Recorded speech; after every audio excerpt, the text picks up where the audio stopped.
Setiap konstruksi atau struktur, baik itu struktur jembatan, struktur bangunan, struktur mesin, pasti membutuhkan sebuah tumpuan. Tidak hanya berguna untuk menopang beban dari luar saja, namun juga berguna untuk menahan beban dari struktur tersebut. Sehingga tumpuan ini memiliki peranan yang sangat vital di dalam sebuah struktur.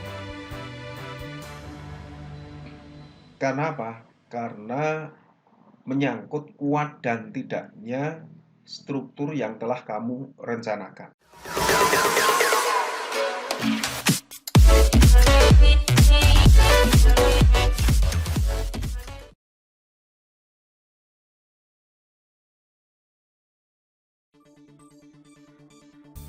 Beban yang terjadi pada sebuah struktur atau konstruksi dapat dikelompokkan menjadi dua. Yang pertama adalah beban yang terdistribusi atau beban yang merata pada sebuah struktur. Yang kedua adalah beban yang terkonsentrasi atau beban terpusat. Beban terpusat atau yang disebut dengan beban terkonsentrasi merupakan sebuah beban yang berfokus pada bagian-bagian tertentu saja dari sebuah struktur. Jadi, beban terkonsentrasi ini dapat ditunjukkan oleh sebuah titik yang menjadi fokus dari pembebanan tersebut. Nah, ini sangat berbeda dengan beban yang kedua tadi, yaitu beban merata atau yang sering disebut dengan beban terdistribusi. Beban yang terjadi pada sebuah struktur atau konstruksi dapat dikelompokkan menjadi dua. Yang pertama adalah beban terpusat atau terkonsentrasi. Yang kedua adalah beban terdistribusi atau beban merata. Beban terpusat atau yang sering juga disebut dengan beban terkonsentrasi merupakan sebuah beban yang terjadi pada sebuah struktur dan beban itu berfokus pada bagian-bagian tertentu saja. Jadi, beban terkonsentrasi ini dapat ditunjukkan oleh sebuah titik. Ya, titik itu yang akan menjadi fokus dari pembebanan. Berbeda dengan beban merata atau beban terdistribusi. Beban ini bersifat merata pada setiap bagian struktur. Sehingga beban terdistribusi ini tidak berupa satu titik pembebanan saja, namun merata, ya, merata di setiap konstruksi. Misalkan sebuah batang, nah, itu bebannya itu merata di setiap batang tersebut. Ada 6 hal yang perlu kamu perhatikan dan perlu kamu cermati sungguh-sungguh supaya kamu bisa menyelesaikan atau menganalisis beban yang terkonsentrasi atau beban terpusat. Yang pertama adalah diagram benda bebas. Diagram benda bebas atau DBB ini sangat perlu sekali kamu buat ketika akan melakukan analisis. Jadi pada DBB ini akan menunjukkan beban-beban terpusat itu letaknya di mana saja, tumpuannya di mana saja. Nah, ini analisa sangat tergantung dari DBB tersebut. Ketika Anda membuat DBB yang salah, maka analisisnya akan menjadi salah juga. Yang kedua yaitu tumpuan, jenis tumpuan. Nah, banyak sekali jenis tumpuan. Ada tumpuan roll, tumpuan engsel, sendi. Ya. Nah, itu sangat mempengaruhi hasil analisis. Kamu juga perlu mencermati jenis tumpuan apa saja yang diterapkan di struktur tersebut. Yang berikutnya adalah bentuk dan arah beban. Bentuk dan arah beban. Gaya dengan posisi tidak tegak lurus terhadap sumbu utama.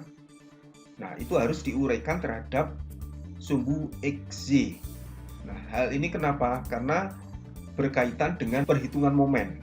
Jadi momen itu hanya dapat dihitung jika gaya dan batang dalam posisi yang tegak lurus.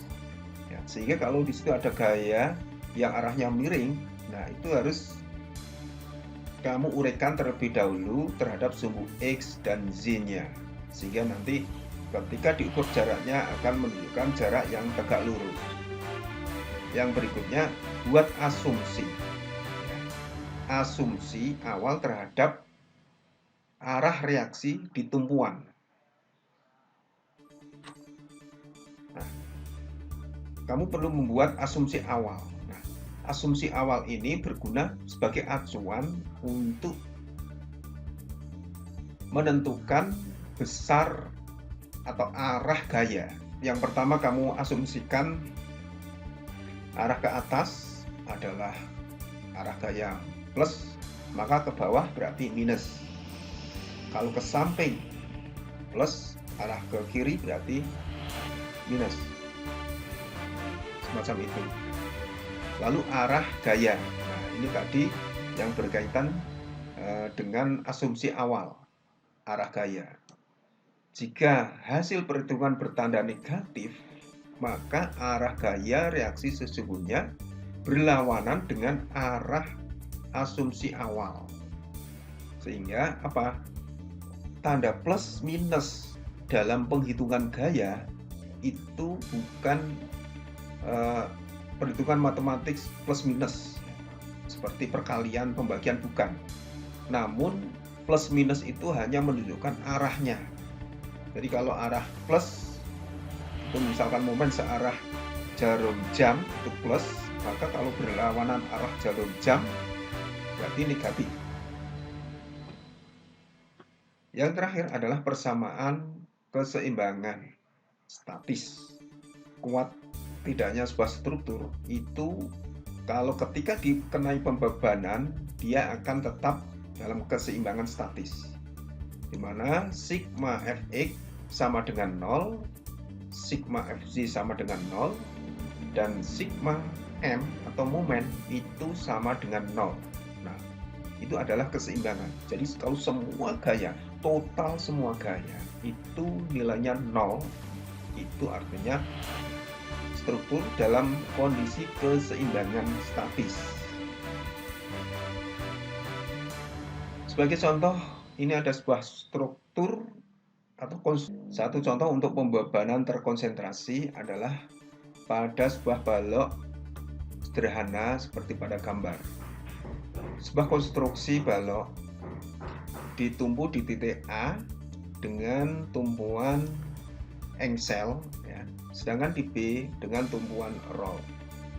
Lalu ada pembebanan di F1 arahnya ke bawah, F2 ke bawah, F3 ke bawah, dan juga jaraknya sudah jelas, 3 meter, 6 meter, 2 meter, 2 meter.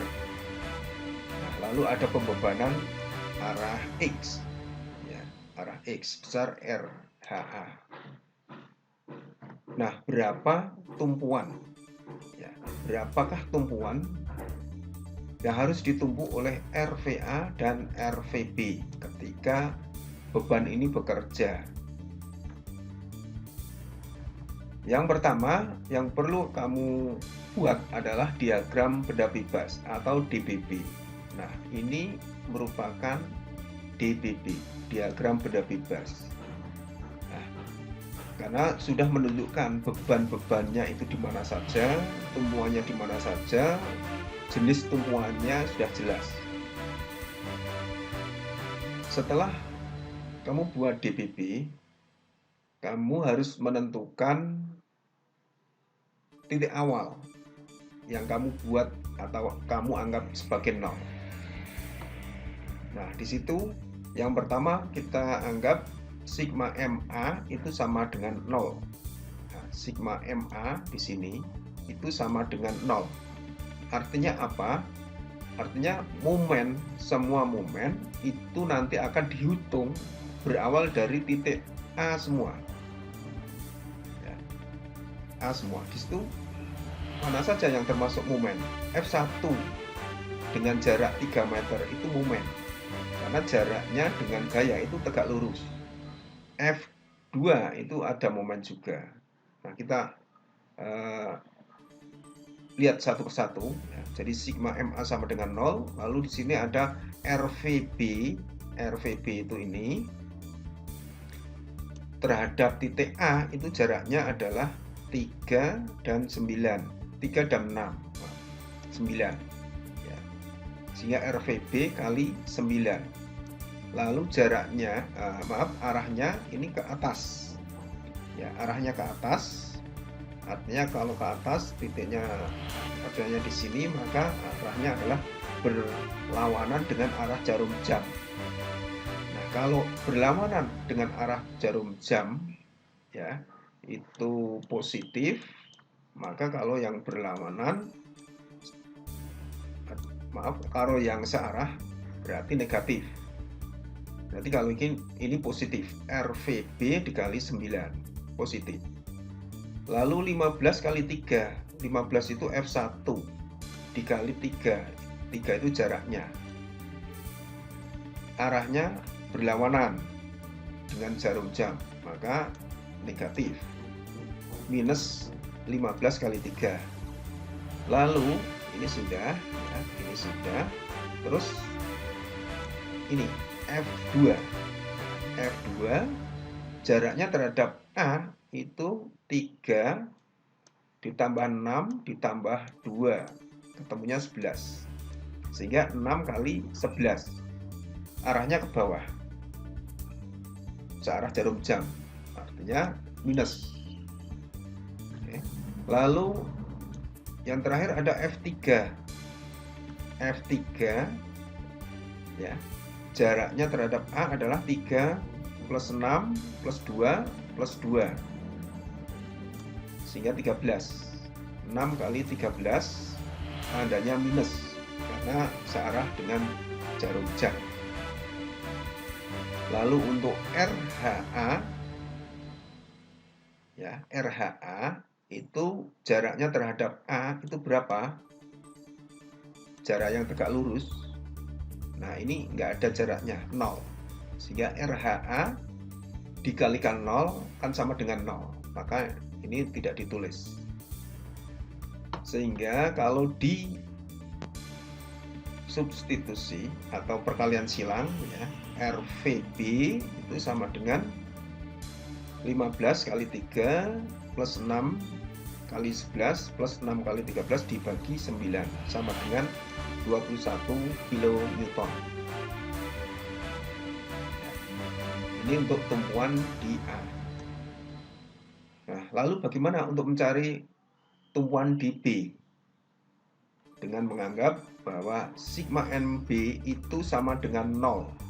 Nah, ini untuk mencari RVA. Ya, RVA. Jadi kalau RVB dengan mengasumsikan sigma MA itu sama dengan 0. Nah, kalau RVA ini bisa dicari dengan mengasumsikan sigma MB itu 0. Nah, ini yang dianggap 0 itu di sini. Sehingga setiap momen itu dihitung dari titik B. Titik B ini semua. Sehingga RVA kali 9. RVA kali 9. RVA-nya ke atas, jaraknya 9. Kalau ke atas ini ya, arahnya searah jarum jam. Searah berarti minus. Ya, kalau minus. Jadi kalau ini ditulis positif, itu artinya ini ya. Berarti kalau boleh saja kalau ini positif berarti searah jarum jam itu positif, kalau berlawanan berarti negatif. Sehingga RVA kali 9, lalu 15-nya ini F1 15 kali 6 ya, jaraknya kan 6, arahnya ke sini ya, minus, lalu 6 kali 2 F2 ini, jaraknya ini, arahnya positif, lalu 6 kali 4, jaraknya 2 plus 2, sehingga RVA ketemu 6 kN.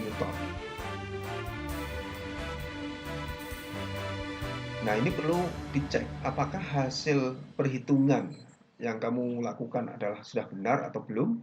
Nah, ini bisa kamu cek, yaitu dengan sigma FV sama dengan 0. Sigma FV gaya yang searah, gaya vertikal, arah vertikal itu sama dengan 0. Yang vertikal itu berarti F1, F2, F3, RVA, RVB ya. Jadi kalau yang arah ke bawah itu kita tulis positif, maka yang ke arah ke atas itu negatif. Sehingga ada F1 plus F2 plus F3 min RVA ya ke atas min RVB sama dengan 0. Kita masukkan F1, F2, F3, RVA, RVB. Nah, kalau kesemuanya itu nilainya 0, maka hasil perhitungan yang kamu buat adalah sudah benar. Lalu sigma FH itu sama dengan 0. Ya, sigma FH itu sama dengan 0, sehingga RHB itu juga sama dengan 0. Nah, itulah cara untuk menghitung tumpuan yang ada di RVA dan RVB pada sebuah konstruksi balok sederhana. Saya kira demikian. Jika ada pertanyaan, silahkan kamu tuliskan di kolom komentar di bawah. Ya. Sebisa mungkin akan saya jawab. Terima kasih.